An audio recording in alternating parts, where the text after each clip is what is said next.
gitna ng katahimikan ng Silid Hospital na nagsisilbing pansamantalang mundo nina Kim Chiu at Paolo Avellino, nabasag ang katahimikan nang biglang napahagulhol si Paolo habang pinapaliwanag ng mga doktor ang sensitibong kalagayan ni Kim.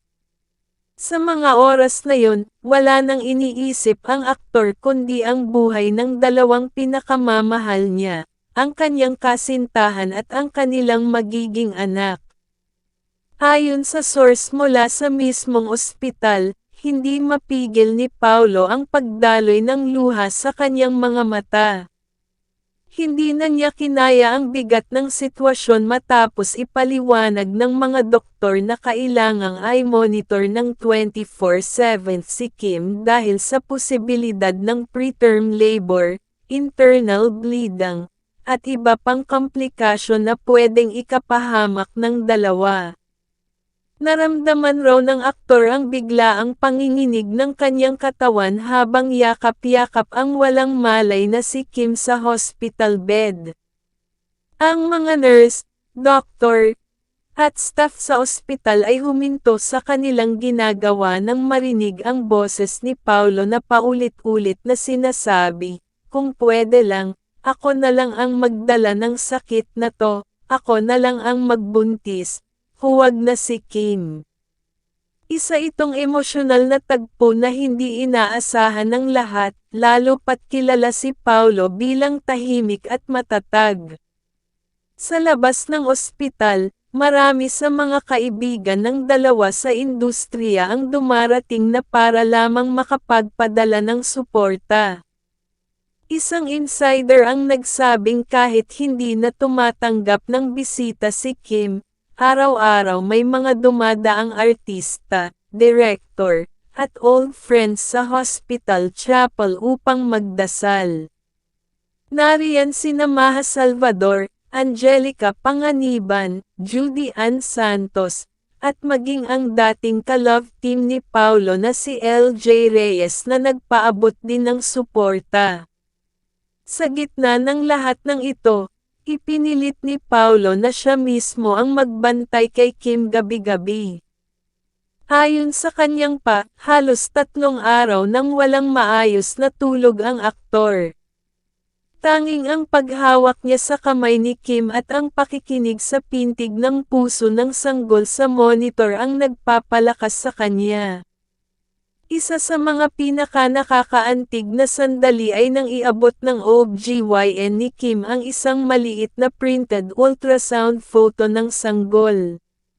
Hindi napigilan ni Paolo ang muling pagluha habang pinagmamasdan ang imahe. Kahit maliit pa siya, alam kong lumalaban siya. Katulad ng mama niya, sila ang tunay na mandirigma. Ani Paolo sa mahina ngunit matatag na tinig. Ayon sa huling ulat, nakakalaban pa rin si Kim at pinapalakas ng mga doktor gamit ang steroid shots para sa development ng baga ng sanggol sakaling mapilitan silang isailalim sa preterm delivery. Patuloy ang 24 na hour monitoring at mahigpit ang bilin ng mga doktor na huwag bigyan ng kahit anong stress o emosyonal na pasanin ang aktres. Samantala, trending pa rin sa social media ang hashtag #PrayForKimandBabyChiu habang ang netizens ay patuloy ang padala ng mga panalangin, mensahe, at suporta sa kanilang paboritong artista. May mga fan na nagbahagi pa ng sariling karanasan sa high-risk pregnancy, na nagsasabing, "Hindi ka nag-iisa, Kim. Kakayanin mo to.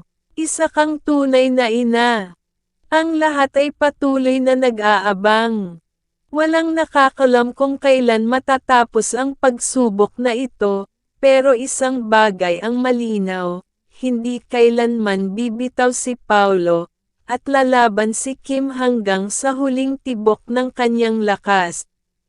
Isa itong totoong kwento ng pagmamahal, sakripisyo, at pananampalataya, sa gitna ng pinakamasakit na bahagi ng kanilang buhay.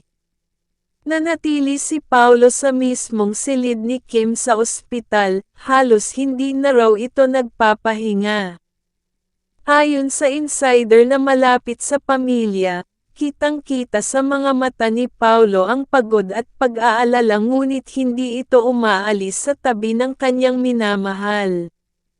Madalas raw nitong hawakan ang kamay ni Kim habang ito'y nagpapahinga, at kahit papinayuhang umuwi muna upang magpahinga, mariin ang kanyang sagot, "Dito lang ako.